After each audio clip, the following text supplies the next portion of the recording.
Welcome to A Walk in the Woods, Hiking New Hampshire. Get ready to embark on an educational adventure as we uncover the hidden gems of the Granite State. Join us as we hike through dense forests, summit craggy peaks, and discover the rich history and natural beauty that New Hampshire has to offer. Whether you're an experienced outdoors enthusiast or a novice explorer, our journey will teach and inspire you. So lace up your boots and experience the thrill of hiking in New Hampshire like never before. This is A Walk in the Woods.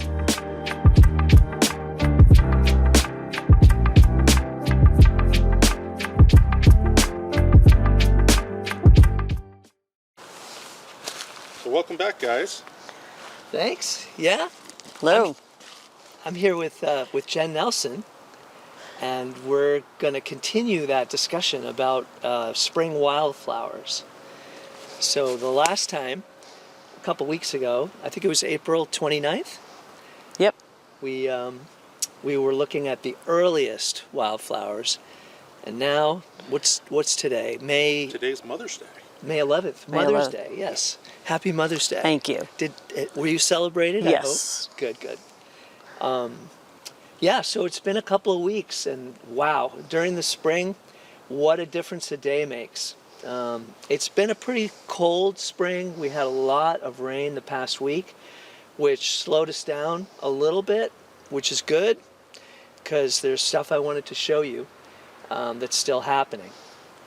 And the first plant we're going to look at today is what? What do you call this? Wild oats. Wild oats. Wild oats. And it's pretty small. It's down here, so 6 to 8 inches tall. And is there anything you want to say about wild oats? Here's the flower. No, except that they are very early like this, and it's one of those plants that you are kind of rewarded for looking low and taking your time and going slow. Yeah, But it comes in these little groups. A lot of subtlety in the spring if you can calibrate your eye to it. So this is called wild oats because the flower looks a lot like a gloom of an oat flower. You know, oats are a grass, so grasses have flowers too, and they hang down like this, so they look kind of like oats. They also remind me of like Solomon seal or... Yes. They hang down just like a number of members of the lily family. Yep. This plant is in the lily family. Oh, okay. And its Latin name is Uvularia sessilifolia. So I want to explain what that means. Sessilifolia. So every Latin name has sort of a genus and then a specific, and usually the specific says something quite detailed about its anatomy or something like that, or where it came from, where it was first discovered. But this is sessilifolia, and so leaves can be perfoliate or sessile. There are many ways that leaves can arrange themselves onto a stem, and so these leaves are connecting to the stem on the ends. So they are sessile. They are sessile to the stem. Now, if this were perfoliate bellwort, the leaf, I'm not sure if you're seeing this or not, Josh, but the leaf right there, We're right in. it would be going around the stem and would actually swallow the whole stem. So that would be perfoliate. And so this is the sessile-leaved bellwort. This is very native to eastern North America. And so the first name, uvularia, goes back. When I say uvularia, is there anything that you think of? Yeah, I'm just not... Like a uvula, right? Right, exactly. Yeah. And so where's the uvula? Is it the part that hangs down in your throat? It is. It's that thing that comes down in cartoons. They often have that part. People think of it as wiggling. the tonsil, but the tonsils are on the side, and the uvula is in the middle. Yeah, and so this was named after that, again, because of the way that this hangs down like a uvula. Mm-hmm. That was the thought. And in the last session, we were talking about the doctrine of signatures and how people were using hepatica. They thought that hepatica, because the leaf was shaped like the liver, they would use it for liver diseases. Well, in the same way, because it sort of is shaped like a uvula, the assumption was that it would be good for your throat. Yep. And so in the European culture, they used this for throat problems. But in the Native American culture, they used it for diarrhea. Oh. And I'm not sure if either one of them worked that well. But that's there's a long history of this plant as a medicinal plant. And the other thing I want to tell you is that there are other bellworts. Oh, so sorry. So this is a bellwort. And that again goes back to the fact that the flower hangs down like a bell. So another name for this is marybells. Oh, okay. I've heard of and that. in England they'll talk about marybells. It may even be in Shakespeare. But this bellwort, you see, always branches. See how it splits right there and has two branches, and then it only has one flower. So that's the key. If you see a plant blooming this time of year with a hanging down flower, but there's only one, but the branching is split, then you know you're looking at wild oats. So how long will these bloom for? I don't know. Maybe another week. I mean, it all depends on temperature, pollination. This plant is valuable for pollinators, and it's an interesting relationship because obviously plants must be pollinated in order to reproduce, and yet the weather is going to determine oftentimes whether they do get pollinated or not. So it's every year is really a very serious thing for plants in terms of striking that balance between the weather and the insect populations and whether or not they get pollinated. So if these plants get pollinated, and maybe we can come back and look at this sometime if you want, but this flower will turn into this really cool, fleshy, triangular seed. Pretty big, about 1 inch in diameter. I've always thought those were pretty cool to look at. Nice.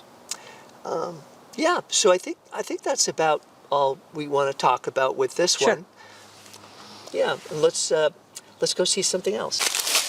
So Lionel was just pointing out that this is the Solomon seal that I was comparing to the others. You can see that the leaves are similar, but they're not opposite. And here we've got the flower buds. They're not blooming yet, but you can see there's 3 right there in a row. So it's not that single.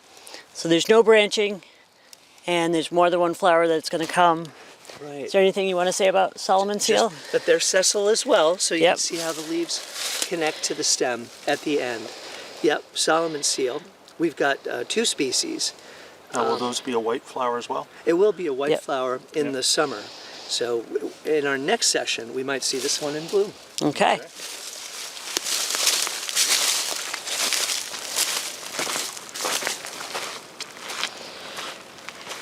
So another thing we want to talk to you about today is edible plants, because springtime is a great time for edible plants. It doesn't get any fresher than this, right? Yeah, this is when the leaves come out. They haven't stiffened up yet, and so you can actually eat trees. Hopefully we'll show you a couple trees you can eat right now. But one of the favorite springtime plants is this one here, which is too late for eating, but it's a great time to show you all about it. So Jen, do you harvest this one yourself? We do. How do you tell this from any other species? Well, I look for 2 things. One, the first thing is this little bit of a brown paper that's on the unfurled fiddlehead, and so sometimes you find a white fuzzy one and sometimes you find the paper. And then the biggest thing though is when you cut it, you can see that this forms like a V in the stem. Yeah, exactly. That's what I look for as well. It's just like celery. So it's got that deep groove, that U-shaped groove. No other fern will have that. And this is a big fern, so it'll get to be 5 feet tall. This is the fiddlehead. So when they talk about fiddlehead ferns, now many species of fern produce or unfurl in the same way. Right. And so it's not characteristic. And some people mistakenly will eat other ferns because they think, oh, I see fiddleheads, it must be edible. They're not. And you have to be careful about that. All of the other ferns are very much not edible. And one has been associated with stomach cancer. So you do want to be careful. This is the one you want. It's called ostrich fern. And do you know why that might be?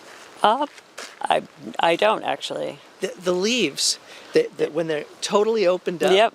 they look like an ostrich. ostrich's plume. Yeah. Yeah. And so this fiddlehead, the crozier, technically, Crozier,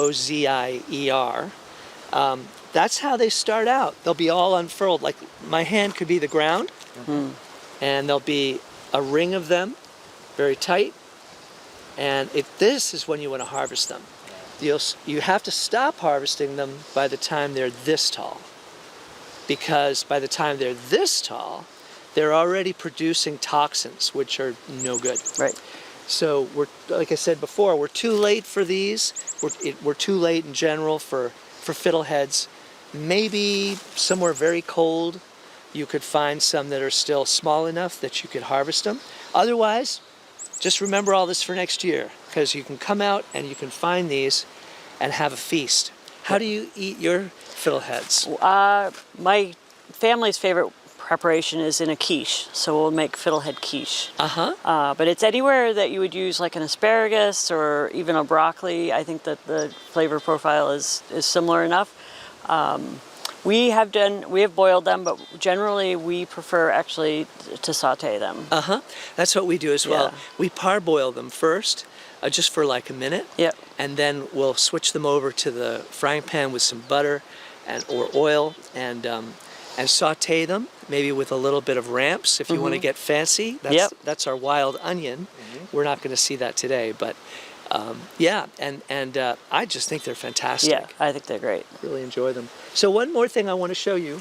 How are you going to know if you've got the right one or not come springtime when everything's so tiny? Well, this is really going to help. So this is the fertile frond. This is where all the spores are located. You see that? There's trillions and trillions of sort of pre-seeds of ostrich fern. Ferns are amazing in terms of their life cycle, but the ostrich fern fertile frond looks like this, and no other fertile frond will look like that. Most ferns have their spores on the leaves, on the underside of the leaves. A couple will have a separate structure like this. Sensitive fern is one that you'll know well as having like miniature grapes, very different structure. So you're looking for this. If you see this, which also has that deep groove, then you know you're looking at ostrich fern, and those are the ones to eat. If you are going to harvest them, don't take them all, because if you take them all, there won't be. Yeah, you'll kill the plant. So don't take more than half. But usually when you find one, you're going to find 1,000 or 10,000. So once you get your patch, just keep coming back every year for a nice early, nutritious springtime vegetable. So my tip for that is to use your handy cell phone to take a picture of the plant and some sort of like this log right here, this dead tree. Right. This is going to tell me, and then I label the plant with the fiddlehead, and or might be the name of the road or something like that, so that because it's really hard to find them when you need to find them if you haven't been making a plan.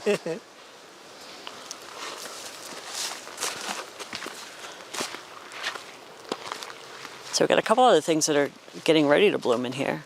Yeah, quite a lot of stuff is gonna happen soon. So Jen, remember last time we were looking at marsh marigold? Yep. There's some really nice ones right there at the water. Beautiful. It's growing right in the water.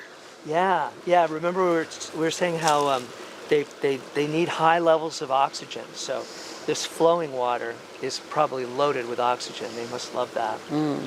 Oh, look at that. Oh, is it? Yeah, well, that's a trillium. Wow, that's the biggest trillium I've ever seen. It's got 4 flowers. Wow. Yeah. Gosh, we have to be careful not to hurt it. But Yeah. let's come on over. Take a look. This is red trillium, which This. is usually about a third the size of this. Wow. Look that's at that gorgeous. flower. That's gorgeous. Now, are these true petals, or are these?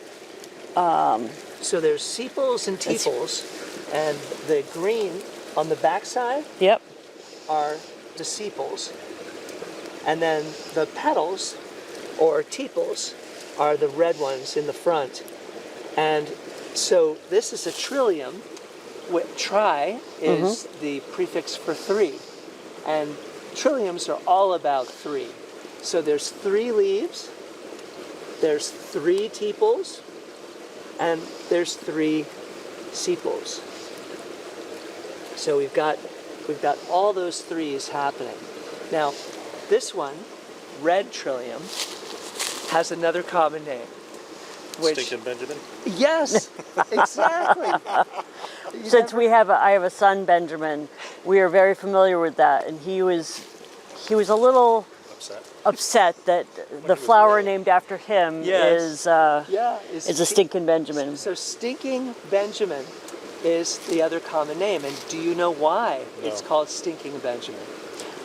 Are they fly pollinated? They are. They're fly pollinated. So they are producing an odor akin to rotting meat or old feet. Yeah. Like it's just a slightly nasty smell that brings the flies in, and they come in and they jump around the flower and move the pollen and help to reproduce the plant.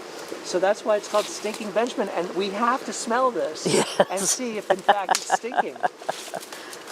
You go in first. Oh yeah, to me it smells like rotting fish. Oh, yep. Do you get that? Yes, I do. Isn't that awesome? Now, honestly, do they this is the also biggest call these one wake I've ever robins, seen. or is that a different? Yep, wake robin is the other common name. It's a great name. Isn't Yeah, that one's prettier. it? Yeah. Yep.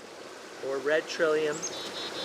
Yep. And so we've got white trilliums, native to New Hampshire. They're less common. We've got painted trillium. Okay, is that the red and white? That's the red and white striped, and then we've got the red. These are my favorite. Yeah, these are just wonderful. So these are indicative of enrichment, as opposed to painted trillium, which are indicative of a much more acidic soil. We won't see that today for sure. But this is quite a find. That's great.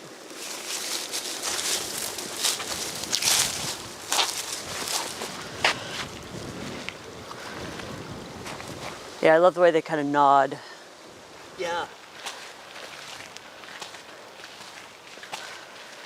So we're going to look now at the smallest, one of the smallest flowers, and then we're going to look at one of the biggest flowers of this time of year. So for the smallest, we've got this little guy here.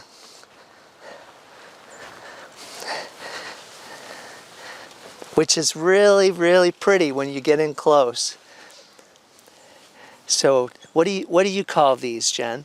We call them bluets, or I think maybe blue eyes. Yeah, bluets is the most common name, and there are 3 species of bluets. This is the most common species. This is native. This has been here for a long, long, long time.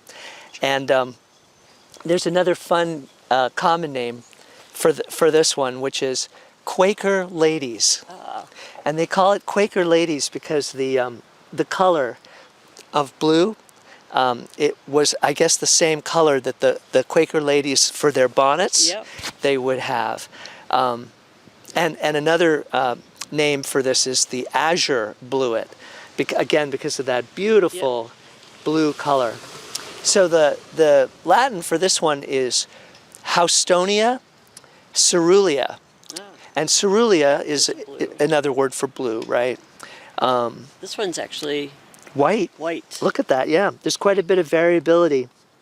Kind of like the hepatica, you can have white or blue or purple. So one of the cool things about this plant is how many petals it has. You see that? Is it the 4? Yeah, it's got 4. Most flowers will have 5 if they're regular, if they're, you know, symmetrical like this. But this one has 4. And that is indicative of the bedstraw family. Okay. Also coffee. Oh. So Rubiaceae is the family that this plant is a part of. And it's related to coffee, a tropical plant. Can we roast it and... I don't think so. I've never heard of it being used as any kind of an edible plant. Now, if you come in close, you can see how small the leaves are. They are much smaller than the flowers. They're absolutely tiny. Now, is this an ephemeral or will the leaves kind of stay after the flowers go by? The leaves will stay. It's just because it's so small, Yeah. nobody really notices it. So it's not really an ephemeral.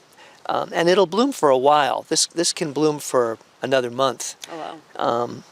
Yeah. So this is the smallest of the bluets that we have. Now, does this like growing on disturbed soil, or does it need kind of shade? Because this is really kind of pretty. Yeah, it needs full sun. Full sun, okay. And it does seem to do well with very good drainage, Okay. which you'll get a lot of times in fields, in grass.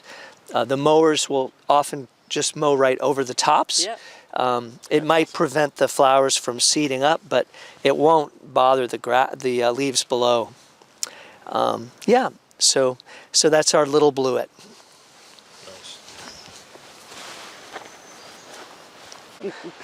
So we're somewhere very different now. Where that red trillium that we saw before was, and the marsh marigold, that was all talking about northern hardwoods and a little bit of enrichment, which we'll talk about more in our next session. But this spot is quite acidic by comparison and really beautiful. So I'd like to point out several ferns that we're looking at. There's these here, which are this is the New Year's growth, but this is last year's growth, which is still green. Still green. So it's been green for a whole year. So what would we call that? We call that an evergreen. Evergreen. This is an evergreen An evergreen wood that's fern. not a pine tree, or... Yeah, it's the evergreen wood fern, or the spinulose wood fern, and that's for the chafe, the spiny stuff that's on it, kind of like the ostrich fern that you mentioned. So we've got evergreen wood fern. We've also got this guy here. Oh yeah, it's got 3. Yep, it's in 3s, and that's the oak fern, which never gets bigger than that, so it's a very small one. And then if you come this way,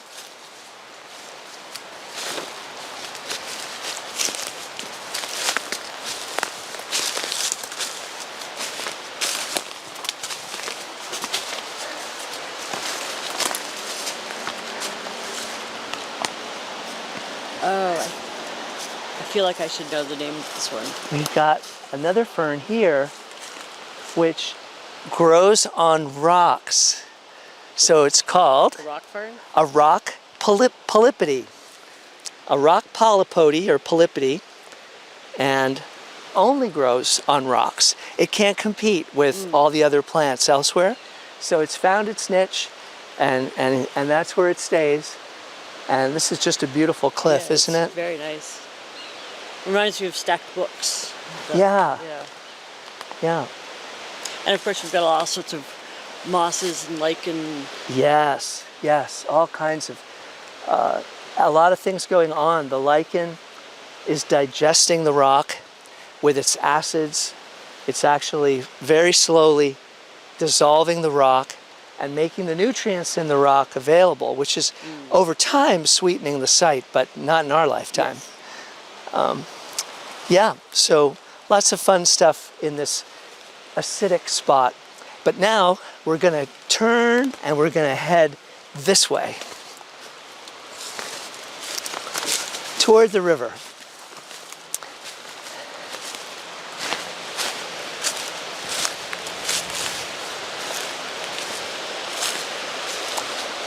Here we are by the river, the Little Sugar River, which is in perfect form today. And we're standing in a large population of a shrub.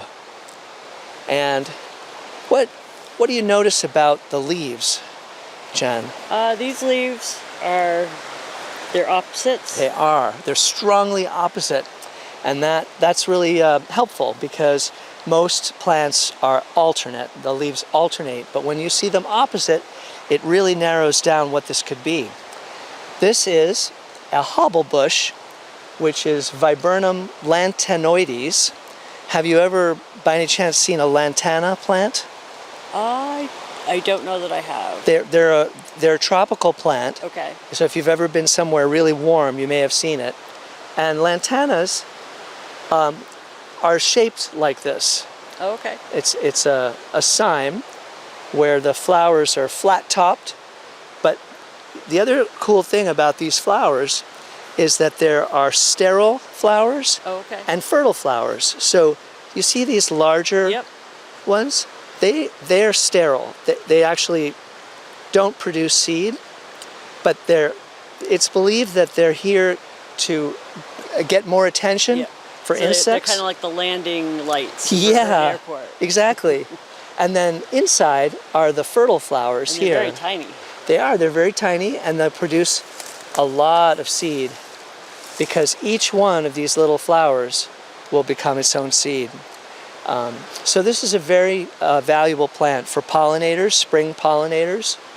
And they used to think that it was in the honeysuckle family, and recent botanical work has determined that it's actually much more closely related to our elderberry. Oh, okay. Yeah, So, it does look a little like a elderberry clump of... Yeah, especially these small flowers. So it also reminds me of hydrangea that we'd have in your garden. yes, very similar to hydrangea. And this is a viburnum, and there are many species of viburnum. There are a lot that are in the garden as well. Yeah, the leaves definitely look like a viburnum. Yeah. And even that, you see that scurfy brown around on the stems? That's also typical of viburnums in the garden. Hobblebush is called that because these stems will root. I'm not sure if we can find one that has actually bent all the way over. But they bend over and then they root in the ground, which creates this incredible obstacle. And so the old-time loggers or people in the woods, they would trip over it, and that's how it got the name hobblebush. But this is closely related to another native viburnum called wild raisin. And nanny berries are also related. And like those, this is an edible fruit. It starts out white, and then it turns pink, and then red, and then eventually blue to black. And once it gets all the way dark, it softens up and it sweetens up. And it's delicious. It's really, really good. Is that around the time of first frost, or is that? Yeah, in the fall. The birds and the mammals are all about it too, so you gotta, find your population and get to it. But it's worth it. It's got a seed just like a watermelon pit. So it's kind of odd that way. But other than that big seed, the flavor is fantastic. It tastes like figs, like dried figs, a very tropical flavor. Yeah. And you can make a butter out of it by taking the fruit and mashing it together. Take the seeds out, and then you can put that on your toast or what have you. So it's a valuable plant, and we're standing maybe in one plant. So they very clonal. So they'll produce roots underground and pop back up. And this population we're standing in is probably, I don't know, 40 feet in diameter. And I would be surprised if it was more than one plant. My guess is this is just one plant. Yeah. Should we go take a quick peek at the river? Yeah.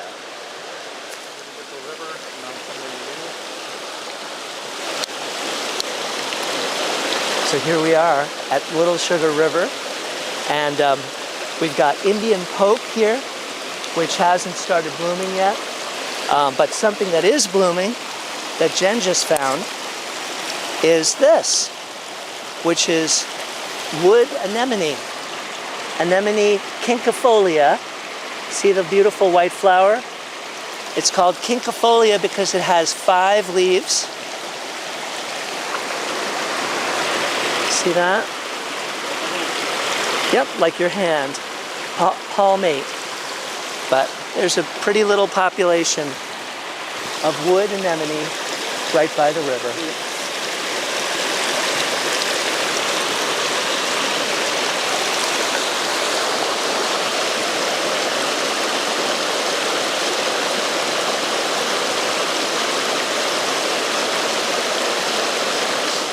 All right, so we're back in civilization. We're in a large cemetery, and this is where we saw the bluets, and you can pick out bluets all around us when you're looking for them. But there's another white flowered plant that is really common and very important, a very important plant. And what is that, Jen? We have some wild strawberries. I think most children would start to recognize these, at least if you go around here, because pretty soon those are going to be followed by some really delicious fruits. Yeah. So there are 2 species. Actually, before we get any closer, Josh, if you can just kind of find some of these pollinators. Look at. Yeah. There's all kinds of insects moving through this population, and that is because wild strawberry is very, very valuable to a whole host of pollinators, including short-tongued bees, which we have 350 species of native bees in New Hampshire. And none of them are the honeybee. The honeybee is from Africa originally. But these native bees... That's one right there. Yeah. Hopefully you're catching some of these guys up close. Well, we'll see what shows up on film. Yeah. Yeah. Well, there are a whole lot of them. And so our native bees co-evolved with this plant over the past 10,000 years or so. So they're very connected. But there are also moths that utilize this plant for nectar. There are flies. Flies will pollinate it. Butterflies, some very small butterflies. So it's a really important pollinator plant, even though it's so small. So let's look in a little closer now. And there are 2 species of wild strawberries. We have the woodland strawberry, Fragaria vesca, and the other one, which is what? Oh my gosh. It's Fragaria virginiana, which is just called the wild strawberry. And the way you tell them apart is you take a leaf and you look to see whether there's a terminal leaflet or not. So you look at the top, you see how each one, there are these teeth, And so if The line ends up between the teeth, or if it kind of recesses, and they can also hybridize, so it isn't always easy. This is a better example. You see how there's no like tooth on the very top yeah, sticking up? So that makes this a wild strawberry. This is Fragaria virginiana. If it had a tooth coming up very obviously out of the top, then it would be the woodland strawberry. But other than that, you really can't tell them apart. And they both produce very nice little strawberries. Now, do they both spread by runners? They do. They all spread by runners. And the cultivated strawberry that we're all familiar with actually came from these. Okay. So these are the original strawberries. And this is how the Native Americans understood strawberry. And they treated it with great respect. They harvested them. But it was a lot more work because the fruits were tiny. They are tiny. Still are, yeah. Still are. And say, I always thought my mom was sending us out with a cereal bowl to collect wild strawberries as a way to get us out of her hair for a long length of time because it took so long to fill the bowl. Yeah, yeah. But the flavor's fantastic. Yes, it is. Better flavor than the garden variety, I would say.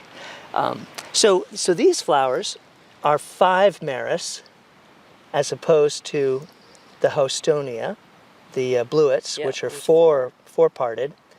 And this is a member of the rose family, Rosaceae. And Rosaceae is the family which produces many of the fruits that we're accustomed to. So apples are in Rosaceae, and peaches, pears, many. I could go on and on and on. They tend to produce a sweet fruit, and they're also very liked by insects as well, and by wildlife. So sometimes you have to sort of battle everybody else in order to produce fruit from Rosaceae. But anyway, if we came back here in a month, it'll be covered with strawberries, and just like our regular strawberries, when they're red, they're ready, and you can come along and pick them. So yeah. So. Well, thanks for taking us around today, Lionel. I really appreciate it. Yeah, this was a lot of fun. The highlight for me was having Jen with me to talk to, and it's been a lot of fun. We're going to come back at least one more time in the late spring and see what's happening then. Awesome. We'll see you then. Okay, thanks.